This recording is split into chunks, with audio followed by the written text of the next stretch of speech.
मुंबईतील वाहतूक कोंडी कमी करून प्रवासाचा वेळ तब्बल 1 तासाने कमी करण्यासाठी MMRDA ने रिंग रोडच्या माध्यमातून मुंबईला जोडण्याची योजना हाती घेतली आहे। पुढील 5 वर्षात शहरातील वाहतूक समस्या कमी करणे आणि प्रवासाची वेळ कमी करणे हे या रिंग रोडचे मुख्य उद्दिष्ट आहे।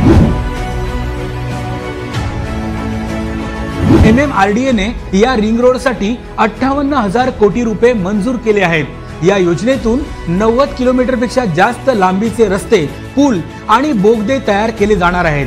हे सर्व रस्ते मुंबई शहराला बाहेरील बाजूनी जोडतील आणि मुंबईतील उपनगरांना देखील मोठी कनेक्टिव्हिटी मिळेल। रिंग रोडमुळे उत्तरेकडे गुजरात आणि दक्षिणेकडे कोकण आणि पश्चिम महाराष्ट्रापर्यंतचा मुंबईकरांचा प्रवास सुलभ होणार आहे।